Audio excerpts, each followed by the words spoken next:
Welcome to our video about the Comply Desktop Client Profile, Client History, and Appointment History subtabs.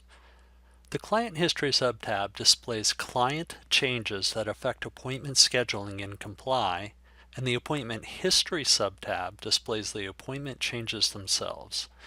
This information may seem mundane, but it actually is some of the most important information in Comply. A majority of our Comply support calls here at VoiceMetrics are scheduling questions from customers unfamiliar with these subtabs. They essentially ask, why was a client scheduled or not scheduled for a given month? And we direct them to look at these subtabs. 90% of the time, they immediately find the answers here. So let's take a look. Both subtabs display paged Comply grid controls similar to those found elsewhere in Comply.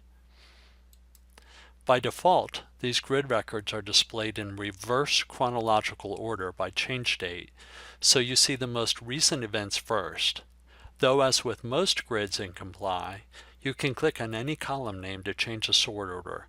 I'll sort the display in ascending order by change date, so my narrative here makes a little more sense. Let's start with the Client History subtab. A typical chronology might look as you see here.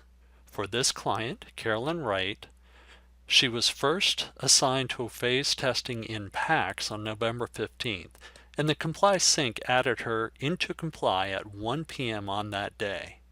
On December 3rd, she was assigned to a different test location in PACTS.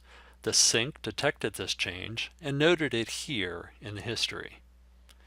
I went on to excuse Carolyn for the week of Christmas, and you see those history records here. Finally, she was marked inactive in PACTS on December 27th, as noted in the last record here. Now let's take a look at how these changes affected appointments.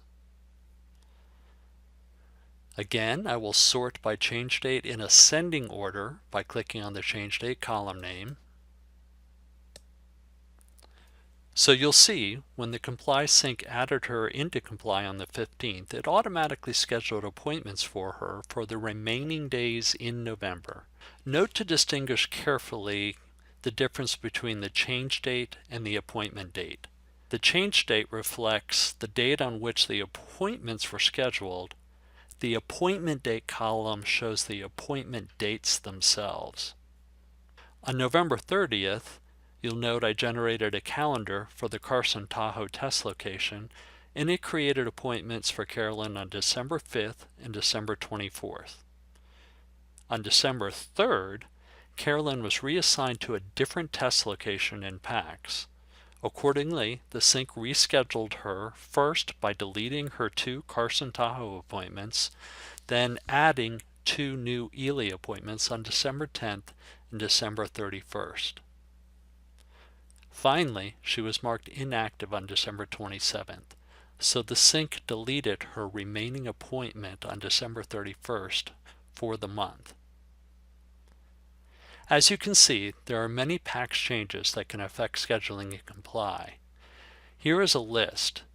Don't worry about memorizing this. You can find this list on the online help in section 7.4. As you've seen in this video, the Client History and Appointment History tabs are indispensable tools for tracking appointment histories in Comply. Thank you for joining us today.